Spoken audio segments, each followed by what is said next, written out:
So today we got one of the greatest shows in history.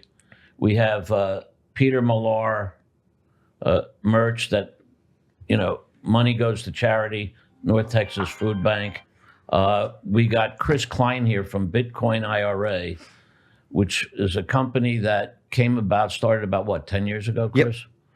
So they're kind of the venture guys of the organized cryptocurrency world, and they specialize in qualified money arrangements, 401k, SEP, Bitcoin IRAs, obviously, Roth IRAs, anything having to do with qualified money. And they're truly expert. They have a great platform. They have top security, the way they've structured that platform. And he's a very interesting young man. So we're going to talk with Chris in a second. So is there any housekeeping business we got to talk about first? Or should we just... I think we're probably ready to get Okay. going. So now The house looks pretty clean to me. Yeah. Not bad. So Chris, I'm very interested in hearing how your platform works, how you got into that business, because that's probably even more interesting to some extent than the technology that you guys use today. So tell us a little bit about Bitcoin IRA. Absolutely. Well, it's good to see you too. We were just joking, it's been 20 years since homecoming in Boulder when I saw you last. So Bitcoin IRA came to fruition under a mission to help Americans retire. There's a retirement crisis happening in this country today, and it's for all ages, whether you're just about to hit retirement with the rising cost, or if you haven't even started. For some generations, even these new Gen Alphas think it's kind of a laughable joke of even the concept of retiring with what they have to face. And there's the data out there to prove it. Northwest Mutual had a study right before COVID. Americans thought they needed about $500,000 to retire comfortably. They just resurveyed them last year, and it's up to almost $2 million now, and that fast of a time period where it'll be in 5. And it's not our grandfather's economy, so you can't just buy some index funds and a couple of stocks, GE, and sit on dividends for years. You have to think outside the box, and so we focused for actually 13 years now on alternatives. So anything that you wouldn't find at a Fidelity or a TD Ameritrade or Vanguard. And Bitcoin came across my desk in 2015. We were doing LLCs, precious metals, real estate inside of retirements at that time. And the challenge came across my desk, do you think this could be done? And at that point in time, I didn't even know what Bitcoin was. I was just scratching the surface of understanding, but I fell in love very quickly. And we went to market very fast, MVP as fast as we could to test it out, because there's a lot of technology that's been built in the decades since, but we weren't going to sit there and get that analysis paralysis of building and then there's no market. But we learned very quickly the market was there, and we got hit with a tsunami and had to move very fast to evolve the platform. But now we just crossed 14 billion in assets under custody this past year. That's fantastic. It's a great story, because being able to just think your way through and work your way through that early rapid growth had to be really painful. Exhausting. Right? Every day was something new. And, regulatory and all that other stuff. So you've grown to an amazing number. I mean, when you in excess of 10 billion, that's stuff you read about in the Wall Street Journal, We actually made the Wall Street Journal in 2016. And it was pretty cool. I was in Denver at a baptism for my goddaughter, and I got the news that we had made the front page of the Saturday edition, the business edition. And I still have it framed. I'm very nostalgic like that. I have all of them up. I think it's great. But since we're all grown men here, we need to talk about the kinds of trials and tribulations over the last years and currently. What pisses you off? What are the things that cause you to be frustrated and angry about the path you've embarked on, and you've been successful? So that's not it. But still, all in all, you got to be pissed off about something, because we all are. And anybody that tells me they're not, that's like a momentary kind of feeling. Absolutely. I think the list of what doesn't piss me off is probably shorter at this point. Right. I just turned 40, so I'm that I'm becoming that cantankerous old man, right? And we all become that over time. But yes, I can attest to that. But you figure out when you get there, I remember being a kid and looking at, why is my grandfather and my dad so pissed off all the time? You figure it out once you get to a certain age, you're like, because this shit sucks. Like especially as men, nothing against the women, but as men, there's a lot of burden on young men as we go through our careers. And it's not just in the office. It's not just with the family. It just everything grows and grows and grows. I would say there's 2 or 3 big things that piss me off. I don't want to call out a whole generation because I think you might be one, but the boomers piss me off a little bit for a series of macro reasons. It's not like I'm out hating grandfathers. In fact, of our 200,000 clients, we have a lot of people that are in your age group and even older that are in this business. This isn't a young man's platform, which is really, 75% of our clients are born before 1976. That's interesting to me. So I don't want to upset my audience because, I mean, you don't bite the hand that feeds you. It's interesting because the truth is I really don't understand crypto in a way that I could be comfortable, like knowing stocks and bonds and real estate, more traditional, even if they're alternative assets. Yep. But crypto is something that I can't get a grip on. So I'm not actually upset at boomers for that not accepting Bitcoin because I've actually convinced thousands and thousands of them to do it. What bothers me is this lesson they keep trying to throw down to the millennials and the younger generations. I'm an 85 baby, so I try not to call myself a millennial, but I am. But I'm right on that cusp where we're the kids that our first computers were in our kindergarten class. So we lived our whole lives without technology. We know what it means when the street light comes on, you got to go home. We don't live in these social worlds, but we've had to evolve with it. And there's this constant thing you hear, you see it on Instagram all the time of, well, if you just skipped your avocado toast and your coffee, you could also afford a house like us, right? And I actually did some math. I was a myth buster on this because it bothered me because I'm like, I grew up, I've watched my generation 85, so I was junior in high school and the towers fell, graduating college when the houses burned from the recession, and then I'm a small business owner with 200 employees and families I'm responsible for when COVID hits. So it's just been wham, bam, thank you, ma'am, for our group of kids, and we're coming out tougher because of it, but there's nothing as easy as skip avocado toast and coffee to change your life. So I did the math. If you did 10 years, the last 10 years of no avocado toast, no coffee, modestly, you're spending, let's say, $17.50 each day on that. You put that to the side, you would have saved just about $65,000 in that time period.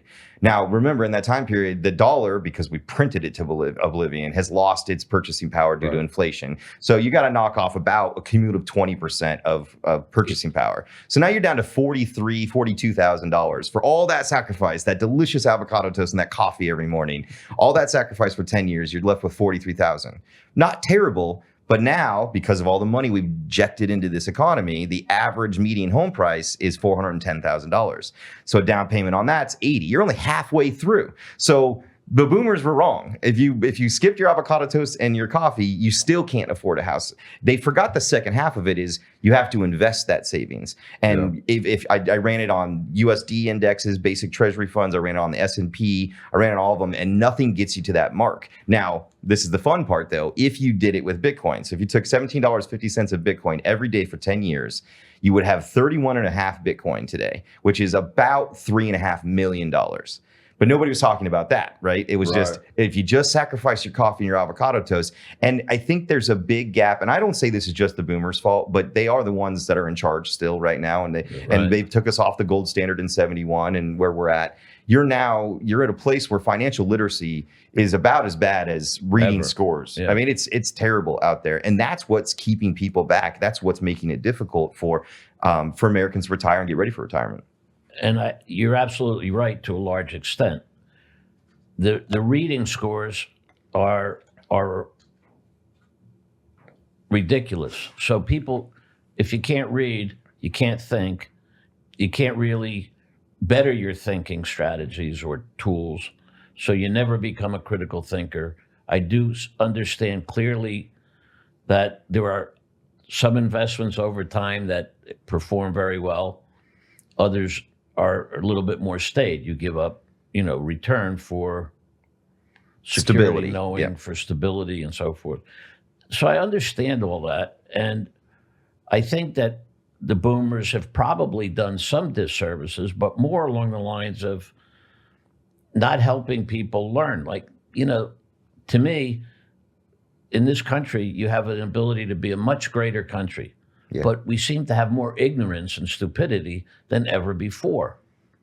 And, I'm not closed-minded to crypto, but to me, it's kind of like the art world. Yeah. I don't really understand it, but I've seen that, this Picasso went from being 10,000 to 10 million or 100 million, and I get it.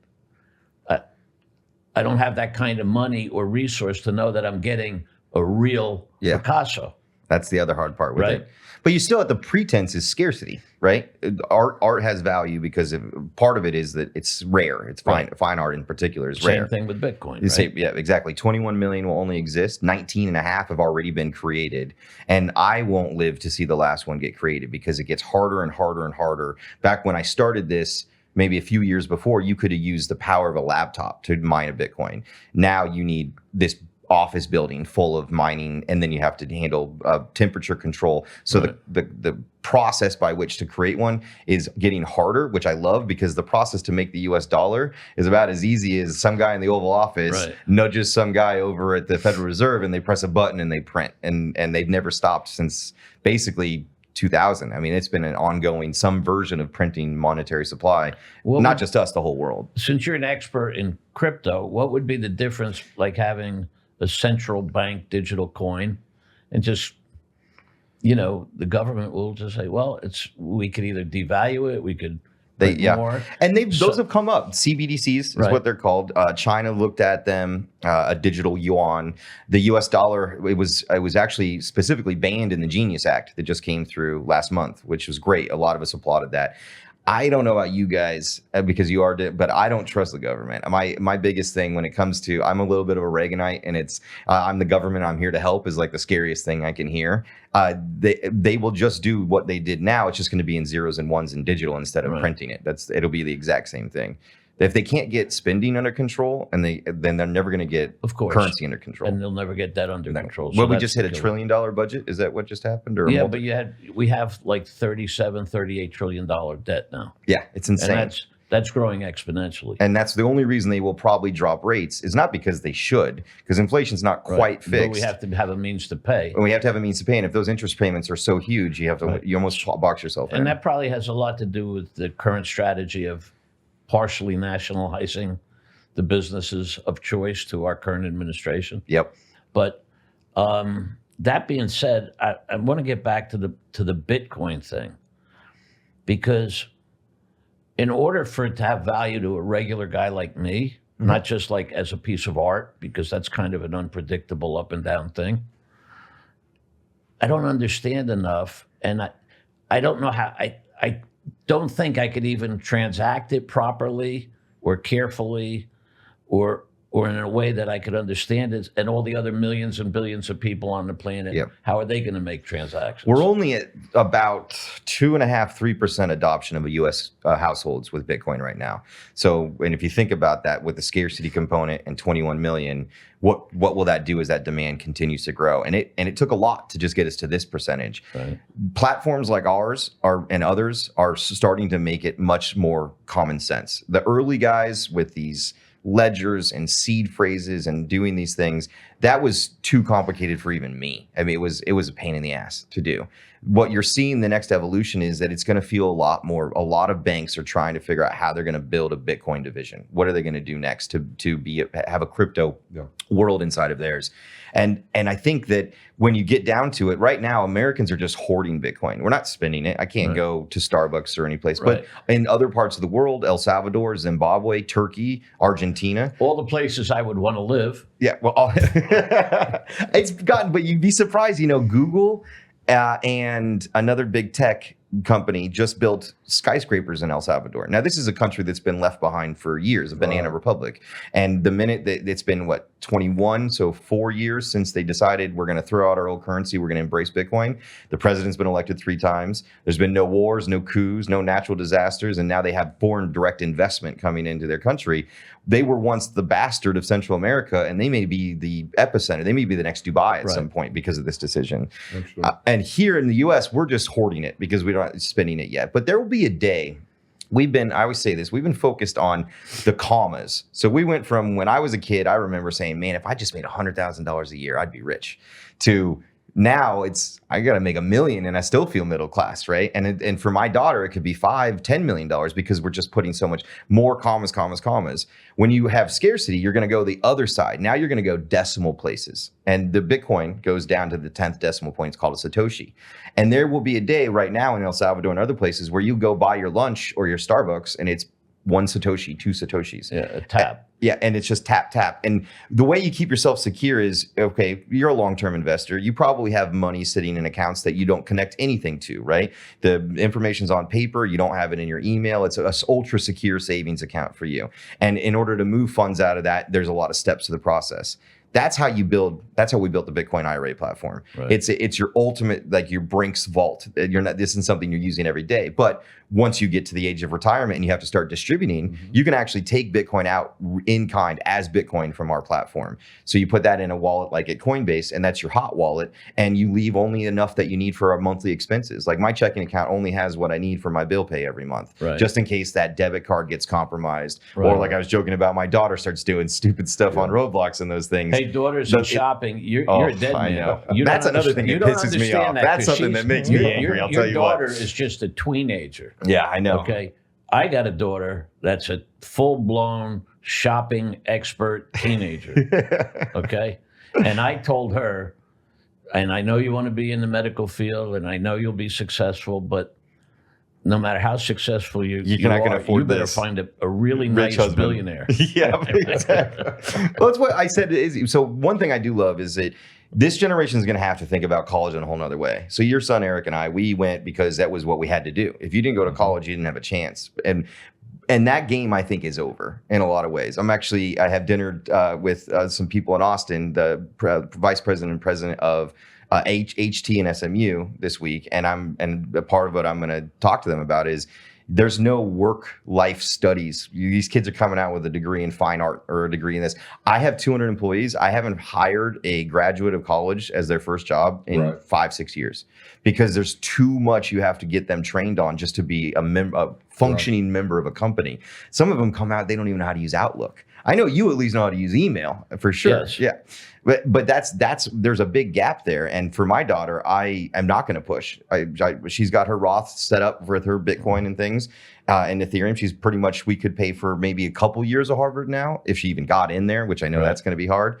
But she wants to go be an entrepreneur like Dad. She's got a business model in mind. She's got a name. She knows what she wants to do. And I'm going to just embrace that. I have a daughter just like that. Right? Tim and I talk about that all the time, how technical and, vocational kinds of schools and experiences is critical. Yep. And, not that a formal college education or... It's not a bad thing. No. And it's useful in a lot of ways, how to communicate with people, how to socialize, learn where you might excel. Also, just to show anybody that you can start and finish something. Right. You start it, and if you finish, that's a big thing. And you could find different fields to excel in. Yep. Like there's different divisions of finance and law, and well, since our Constitution's been flushed down the toilet, I don't know if law matters anymore. But that being said, we had wood shop and metal shop and auto mechanic shop when I was in high school. Me too. We were one of the last kids and we to were get poo-pooed because, that was for those kids. That's what blue collar. We were college track bound kids. But those guys are making a lot of money nowadays. Yeah. I have a mentee in my leadership program from Boulder. So he's in his sophomore year at Boulder. Really smart kid from Loveland or Longmont, and he dropped out because he's going to go build an HVAC electrical business, and he sees that as his fastest path to wealth versus finishing school and doing the whole corporate game. How about a long haul trucker that can make $500,000-$600,000? Some of the richest guys I know are doing those things now, and they're the ones driving it too. They're the operator and the owner. It's a new world out there.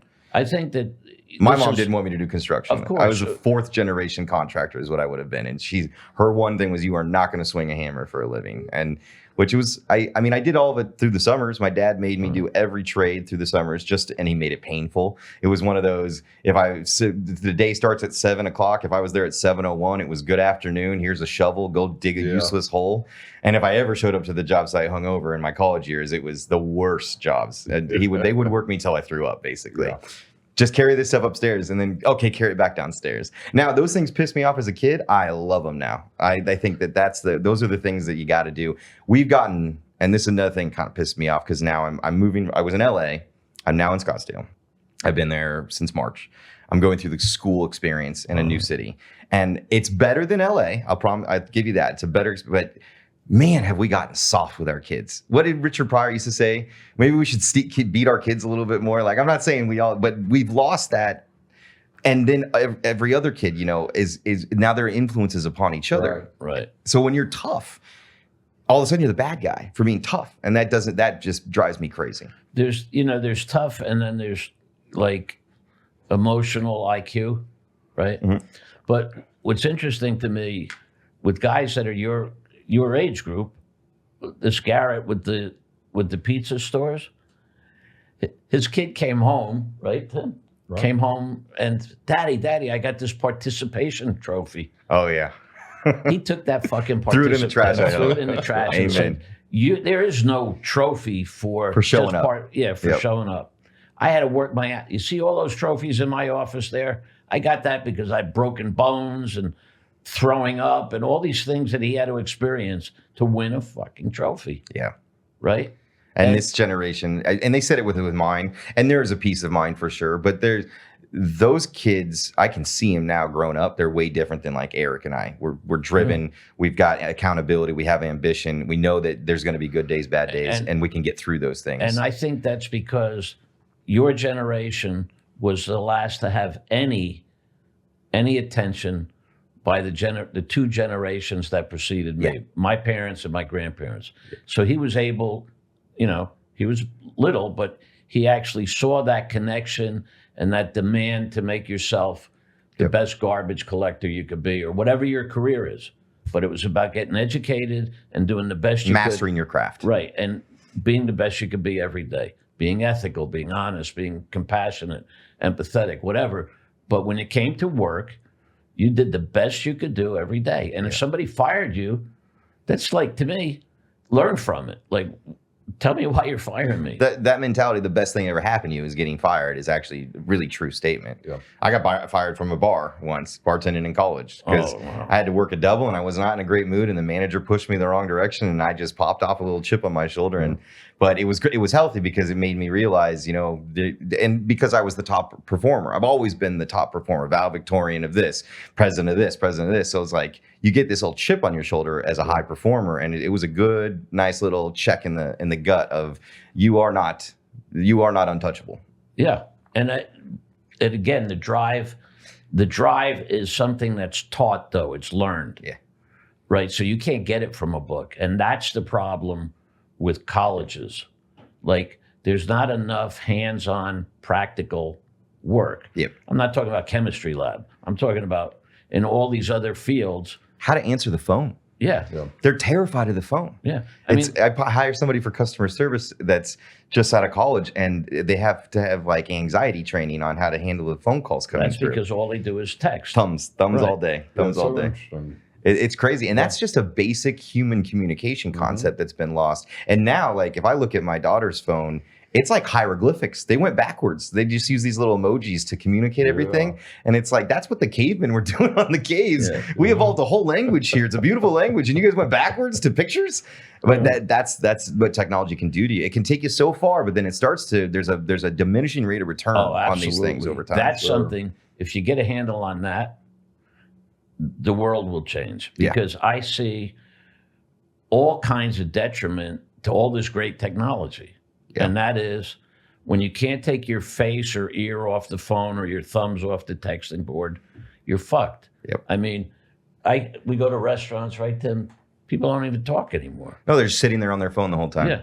And I told my kids, listen, you could pull this shit once in a while. You might have something important. I doubt it, because you're only 7. Or 11, but I'll give you that every once in a while. But when we're at the dinner table, Tell me how good your day I have a was. policy they're not allowed. Yeah. I may be old school, but tell me little Billy sucks, or this kid got in trouble. Tell me something. Give me something good. Give me a little gossip. What happens, right? Something. It's awful. Now, I want to make this little tiny, digress here, make a little tiny presentation.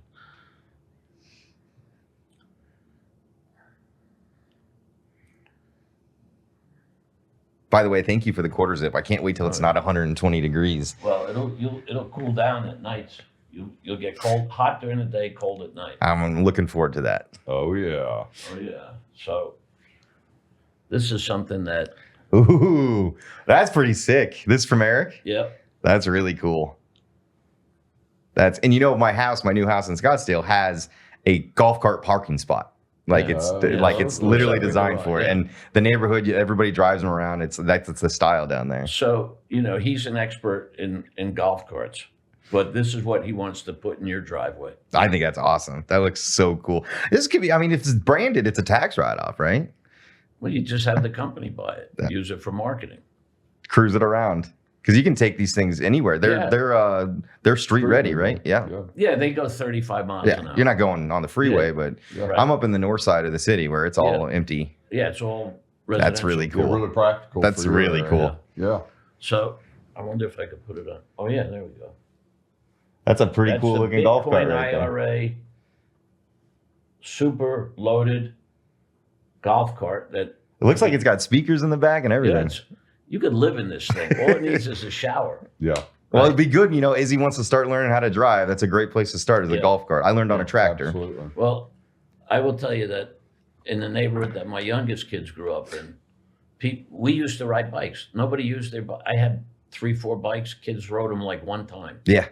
And then. Well, but that's something that also angers me is we've gotten to a point where as a parent of a young daughter, especially, I remember my parents would say, get the hell out of here at 8:30 in the morning during summer and don't come back until it's time for dinner. And there was even back in the 80s, 90s, the end of the newscast was, it's 9:30. Do you know where your children are? They literally had that out there. It was a whole different world. And now you can't, it sucks because you want to let them go. And that was the most enjoyable part of my life. That's my moment where you get in a little bit of trouble and you break into an old job site or you're skateboarding where you're not supposed to, but it's harmless, like just kids being kids, right? That you can't do anymore because this country is not safe for little kids. It is, I don't want to go down the political side of it. I think everybody's guilty for that. I don't think there's one side or the other that that's one of the reasons why I left LA was the crime is just out of control. You can't send your kids down the street anymore. You can't. And the other thing is not only can you not send your kid down the street, we've turned them into vegetables by letting them sit on their iPads, just sit on technology all day. And again, technology is great, but everything has its limits to, have it creating a diminishing return. Yep. So they don't learn how to socialize. They ride golf carts instead of riding their bikes. All good. Don't get me wrong. And I certainly don't want my kids to live in a nice neighborhood and then they're feeling punished and cheated compared to the neighbors. And I'm not competing with the Joneses. It's just that.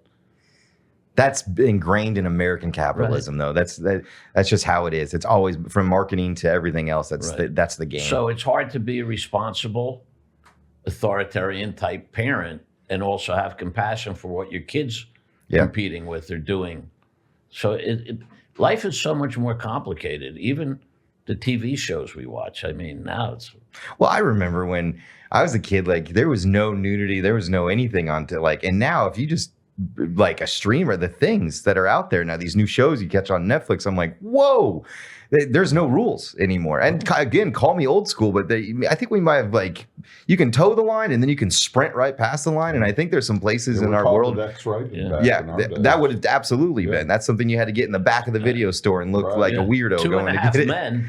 We used to watch, what was it? Like Opie. Yeah. And, 2.5 Men versus Opie. And his dad, world of difference. It wasn't that long ago when men and women, they could be in the bed together, but each of them had to have a leg touching the ground. Oh, yeah. To make it television. Or one was over the covers, right? One was over there, however it worked. Yeah. It's a different world. But I'm glad to know that you're real. You're not just a digital. No, I'm not just a robot. And actually, that's something I'm really proud of for our platform. So being that 85 baby, I've always appreciated the necessity of analog. And we are real crypto, real people. So instead of like, you've used Coinbase and others, and they're great companies. I know the guys over there. But if you have a problem, you have to go to a chat bot or you have to go online, or there's no phone number to call. I have a team of account executives that have been with me for almost a decade, all of them. And they've helped thousands of people open accounts.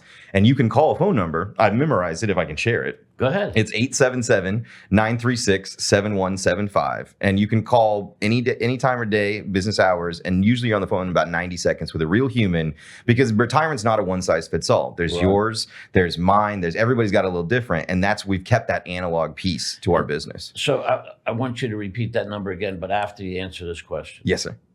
There's like every day you read about some new kind of currency, which is just, from what I understand, and I could be dead wrong, that these things are just different platforms. Like each currency was created to do this or that. Different utilities. Some are used in like HIPAA, protect, encrypted data. So they're using that kind of same technology or that coin or there's currency. Thousands of them. Yeah. We have 80 on our platform. Right. And we go through a pretty robust vetting process. So how would you, I'd call you up, I say, I want an IRA, I want it to be as aggressive as possible, since I don't know anything about this and it's really just my play money, because I'm not going to be able to retire on $1,500 saved every year. So, Well, no, you can do 8,000 now as an example. So and you carry 80 currencies and not others for some reason. So how would I pick, or how would I be directed or helped? Because I know you guys. We don't offer financial advice directly. But how do I decide? How do I determine which ones I want to take the fly on? You know what I mean? We offer a lot of education, and there's so many resources out there, whether it's CoinMarketCap, YouTube, et cetera. There's noise in everything, right? Just like if I turn on CNBC, there's noise as well. I was on a podcast the other day where they were talking about how to properly eat a hot dog. And that was on CNBC. And it's like, this is financial news now. So most of my content that I put out is YouTube, Twitter, those places. And that's where a lot of great folks are. And so you can find the right guys to follow and get that. But really, if you're just looking to get exposure, Bitcoin, I mean, our book, 14 billion, is about 65% Bitcoin. So most people stay right in that lane. The next two big ones are Ethereum, which you were just talking about. They use smart contracts technology to protect HIPAA things. And that's a whole wide world. Lawyers, attorneys, titles, escrows. As adoption occurs, that you'll start seeing people will not be signing contracts. They'll be executing smart contracts where the data is secure. It's also the backbone of the future of the internet. When the first run of internet was like old school .net or DOS basically. Then there was the applications like AOL that came on top of it. And then there was this new world of applications like Facebook, Instagram, and almost like my platform is considered Web 2, Web 3. There's a whole nother evolution coming where our data is safe. You were just joking, you just gave your data out to everybody. You're like, screw it, you know what? If everybody's going to have it anyways, this protects those transactions behind true blockchain technology. Instead of trusting your file sitting in the back of a doctor's office for 20 years, you can control it, and you can control who has access to it. It's a lot. Ethereum would be like buying shares of the internet back in the 1990s, if we even could, but that didn't exist. The next big one that's out there is XRP. Which is Ripple. Ripple's the company, XRP's the asset. And they're going to focus on transaction volume for SWIFT and other payments. The president there of Ripple, Garlinghouse, actually did this great show the other day where he said, why do you get paid once a month or every 2 weeks? It's not because you didn't earn the money. It's because our financial systems are set so that we run the transactional cost to run a payroll. I know I pay the fees every time I run a payroll, and sometimes I have to run an extra payroll for a holiday or bonuses or anything like that, and they nail you. You could, if Ripple was in place of current payroll systems, and this is a future that you guys may not see, I might see, my daughter will definitely see, you could get paid every hour. You could literally get paid every hour. Why not? I mean, I sell you money. Yeah, and you're just watching your balance go up in your account, and you're getting paid. You're there, you're clocked in, and the money's coming through instead, and that speeds up all kinds of things, right? So those are the big three. And what about the differences between those platforms and Zelle or Venmo, or how is that differentiated? So you're with Zelle, Venmo, those you're just transacting dollars. So just like credit cards and debit cards, it's a digital format of the dollar. With Bitcoin in particular, it's finite, 21 million. So there's a scarcity component. With Ethereum, you're not necessarily going to use Ethereum to do commerce. You're going to use it for purposes. It has a use case and purposes of contracts and logistics. Okay. There is a coin called Litecoin. I was actually on a Twitter space with them, or X space with them last week. They're the Litecoin Foundation president. There'll be 4 times as many Litecoin as Bitcoin. It's number 20 in total market cap right now. And it will be the transactional one. So keep this really simple for you. When Isabella, she's 12 now. When she was 4, I was starting this business. And my dad got me these little commemorative coins that had a Bitcoin, a Litecoin, an XRP on them. They weren't of value. They're just commemorative. Right. And she found them in my office and was always playing with them. So she's 4. So I did one word associations with her. XRP is banks, Litecoin is shopping, Bitcoin is money, Ethereum is contracts. And to this day, that clicks for her. And of course, she loves shopping, like you said. This generation of women, which is insane. You know what drives me crazy? How in the world are they getting? I thought that some of the racket was up at some point with some of these designer things. Like, how in the world? I mean, I get it. I'm a golfer. You'll go and you'll buy the newest driver for $4 or $5, sometimes now $600, $700. But I get some utility out of that. I get to smack these golf balls down the fairway. Now, I never hit the fairway anymore. But, I get to, there's a utility to it. But like a Chanel bag, it carries the same as any other bags. And you go and you see, especially in Vegas, like in a world today where most Americans, I think over 53%, have less than $500 in emergency savings, that are one major event, a car breaking down or missing a paycheck can't afford it. They're on that brink. How, this disparity, and I don't mean to say, because I'm a conservative, but this disparity of wealth is insane to me. And this way that people think, I watch poor people do dumb decisions by having to get the newest XYZ, newest pair of Jordans, new these things. Where are we going to shake that out of them? Because that drives me nuts. I hate to see it, because they're also the same people that always say to me, "Oh, you must be so lucky to be in a good." No, I'm not lucky, bro. You saw what I did. I worked 8 days a week, 24-hour days, lived in a motel, sacrificed everything. I'm not and I now that I'm there, I'm not going to buy the newest pair of Jordans. That's just not who I am. Sorry, that was a tangent. No, I'm starting to sound like you guys. I spend too much time in this studio. I think that's a good tangent, because as you get older, first of all, a lot of this show and glamour, it's gone. It dies off. Yeah. The other thing is that people, when I see that reversing itself, because you go out to buy a pickup truck. Now, you're a plumber or a carpenter and you need a pickup truck. Yep. It's $100,000 for a pickup truck, and they got to finance it 8 years, and at 7-8%, whatever, maybe higher. Yeah, they're upside down the minute they balk off the lot. Their whole life, their whole life is upside down, because why would you press yourself into having a mortgage on a truck, on a vehicle? Yeah, you went. People get 15-year mortgages. In 3 years, the way we keep going, you'll have 15-year car loans. Yeah. And because it's the only way it's going to make it a reasonable payment. Yeah. I mean, so this world is built on monthly subscription. Yep. It's that annuity. They want to buy you. They're going to look at it and say, okay, how do we annuitize this? That's how they create that income. Calculate your income stream from. Well, even new banks are doing it too. Yeah. It's all subscription models nowadays. Yes. It's insane. And that's what's killing the planet, because people are killing themselves slowly with the subscription way of life. Yep. Because it helps you stay really the streamers. Oh my goodness. Like you have cable, which got ridiculous priced. DirecTV, the satellites got insane. And they sneakily, you start with $180 a month. And then before you know it, it's $450, $500. And you go to tear it out. And then you're like, okay, well, I could just go from $1.99 to $6.99. Exactly. You have 10 of them. It's insane. And then you're like, okay, well, I'm going to be smart. I'm going to do the streamer method. I'm going to have Netflix and I'm going to have Prime and I'm going to have like two other ones. I'm a big, I have PBS because I'm a documentary guy and History Channel. So I got those. And then, but all of a sudden, oh, well, I can't watch the NFL now. I need YouTube. And I like to watch football. There's no games on television anymore. I think this is the first year where I think there's the Sunday night game is the only one. A lot of it is streaming. It's all streaming now. And I'm like, I don't want to go through this. Do I really? Because you can't, you're damned if you do, damned if you don't. You went from $450 and you thought you were saving money. And then you go to streaming because you're going to save sneaks up on you too. And $10 now you're paying $800 a month for the streaming. $10 here, $5 here. Because they make the deals like this is only on that, this one's only on that one, and HBO, Netflix. But yet I just came from living in Hollywood, and Hollywood is struggling bad.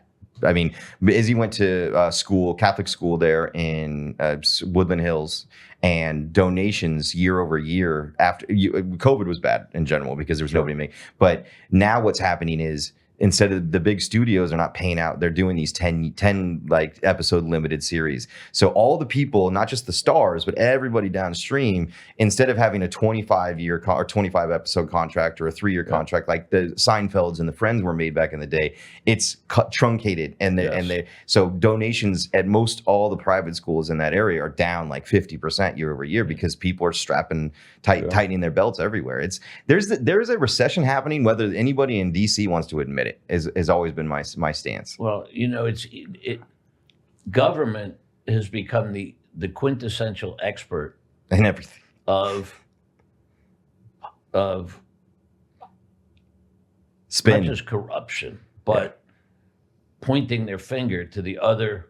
Well, it's this, or it's that, or I don't like the new Cracker Barrel logo, so you better change it back before the government. Or the Cindy Sweeney thing that happened with the jeans.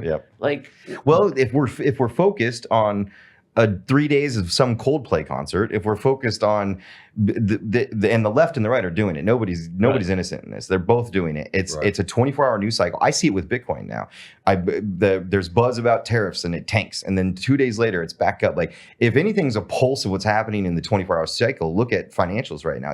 Especially Bitcoin's much more volatile than other places because we are living in a what am I mad about today world and not really taking a step back. It's going to happen in the stock market when they go to 24/7 trading. Yeah, especially that's Same definitely. Thing. And the volatility will just skyrocket. Yep, absolutely. We're 24/7 business, which is tough. And the other thing is, if you're good in finance and you understand accounting, you could see. I mean, you could really determine a quality company, but that doesn't mean it's a quality stock or a stock you're going to make money with. Yeah. So that's a guessing game now, just like. Well, and they're all playing games, even all the way up to the big old brands. Everybody's playing games with the quarterlies. They're running things. Banks are doing it. Businesses are doing it. Inventory games. The way that things are manipulated to get that share price where it needs to be is part of where you start losing innovation. That's one of the things I love about being a privately funded. We've never taken outside money. We've grown from our first $500,000 going into the deposits of the bank or the trust all the way to where we're at today. And we've just done it $150,000 to $120,000 at a time, grit, just piece by piece up the mountain. And I've seen competition in my space come in. They'll go get $250 million from private equity, and they burn it in 8 months because it's easy to waste everybody else's money, right? Yeah. It's so easy. But people, I mean, you guys are very sophisticated guys. Most of the world doesn't understand. And I yell at my wife about this all the time, like with the algorithm and on Instagram and everything. I'm like, you're in the ether. That's where they want you. They want you to be to scroll up and see this and hear this. And she gets mad at me all the time because she'll be like, did you hear about this? And I'm like, babe, that's news from 3 days ago. Well, I'm sorry. It's coming up now for me. But they don't realize we're getting force fed what we're supposed to be thinking, caring about, et cetera. And I get that. That was invented on Madison Avenue long before I was born. But we're getting to a point where it's just getting absurd. It's really getting absurd. And it's getting painful. It's creating damage. Yeah. Before it was creating commerce. Now it's creating damage. Yeah. It's putting people against each other. Yeah, it's causing mental health issues for kids. Yeah. It's crazy what's happening. Yeah. There needs to be a reversal, but I'll tell you this. Last thing that pisses me off and makes me angry. When I was a kid, when I was in high school, or even before that, I said by the time I was 40, and this was ambitious, I wanted to either be retired or I wanted to be a senator. I just turned 40 in March, and I was just telling you what I want to do in retirement at some point, hopefully in the near future, we'll see, I chose not to be a senator, and I think I'd be a really damn good one, honestly. I think I've got a good head on my shoulders. I went and built business. I built wealth. This is what our forefathers or founding fathers wanted, was you are a businessman first, a statesman second, and they have just destroyed this game. No, any talented kid like myself doesn't even want to touch that cesspool. Yeah. And that's going to have long-term ramifications for this country. And you're absolutely correct. It's a fucking cesspool. It really is. Yeah. On every side of the aisle. Yeah. They're all a mess. First of all, there are no parties anymore. No. Because of how it's structured today. But that being said, the cesspool used to be somewhat under control. Like they understood there were some rules to the game. Now they just write the rules however they want. You know, some horse trading. But now it's all blown up. Yeah. And they're coming in, they make $250,000 a year, but they're walking out with $250 million in net worth. And they get free stamps and free health care for life. Free everything for life, security for certain levels of it. It's mind-blowing to me. And I wish we could shake it up. Like I wish there was a way to just like my grandfather, rest in peace, amazing guy, 90 years old from Louisiana, passed in 2020. He always said to me, it should be 1-year terms and 1-term limits, because by the time they can get corrupt, they're out of there. That would be the best way to do it. But who's got to vote for that? The guys in charge, and they're not going to. My grandfather, who passed away at 103 back in 99, told me, and I said, boy, this is great. How over 100, you know, this got to be. He said, are you fucking stupid? And I'm like, what? You know, I'm thinking this is the greatest event in family history, and he's telling me I'm stupid. And I go, Grandpa, why do you say that? He goes, look, your aunt, I don't drive anymore, so your aunt drives me down to the Y, and I play cards. I said, okay, you're 103. What else are you going to do, play basketball? And he's like, he says, I play cards with guys that are 85. I have nothing in common with them. Yeah. Right. We assume all old guys are. Yeah. Yeah. They're all together, lumped into. Yeah. But they're all different. Yeah, they have nothing in common. And then he said to me, the only thing that I can tell you about growing old is you got to laugh a little each day, and you got to take a shot of scotch before you go to bed. Okay. So I have to tell you that goes back to our original commentary on simplicity, and you know, it's not about wealth. It's about how you handle yourself. Your money's a great tool, but at some point, I know rich assholes and I know poor amazing people, and vice versa. Yeah, sure. And there's somehow you got to figure out how to balance that out a little bit. Yep. You know, some what's the word I'm looking for? Not ingenuity. What's the word? Genuineness. Yeah. Some real genuine. I think that's a big thing we lack across the board. And Tim knows a guy who actually told an employee or a laborer, I'm smarter than you because I make more money. That's not an indication of education or IQ. I mean, can you imagine that? And actually, you said it earlier, the most powerful tool in this world today as a business owner or as a leader in any shape is EQ. IQ doesn't mean anything. Yeah. I remember growing up thinking I need to be the smartest kid in the room. And I've come to realize through trials and tribulations that having the highest EQ makes me the most powerful leader in the world. And not just for my business and my employees, for my daughter, for my wife, for my crew, my people. That's a huge thing. And it took time for me. That was probably one of my biggest challenges growing up, was understanding what the hell empathy and EQ really was, because I was just on that track mind of being the smartest kid in the room, and that doesn't mean anything anymore. I mean, I read regularly, I do AI trainings daily, I keep my brain fresh, but not to prove I'm smarter, because I'm like, there's new shit coming out every day. I have to keep up somehow. Yeah. There's always somebody smarter, better looking, and wealthier. Yeah. And like you said earlier, any beautiful woman out there, there's always some guy that's tired of her shit. Hey, I had a college roommate that said, you know, he'll take any gal, but you know, the better looking she is, the more shit I could take from her. Yeah. And There's I that. said, by the way, Steve, looks change with age. What's that? They did the Wizard of Lies about Bernie, and it was on HBO. And there's that scene where the guy's talking about the 4 different types of cars, and it's like, that there's a Mercedes, but you always got to keep it up, and you got to be ever diligent because somebody's always trying to jack that from you. Yeah. There's a balance in life and there's a lot of lessons in just those humorous things. I think laughing every day is really helpful. Yeah. So I think this is just the greatest time. I'm so glad to see you after all these years, and I'm proud. I will be back. Dallas is now in my circuit, so I'm proud of your success, and I want you to come back.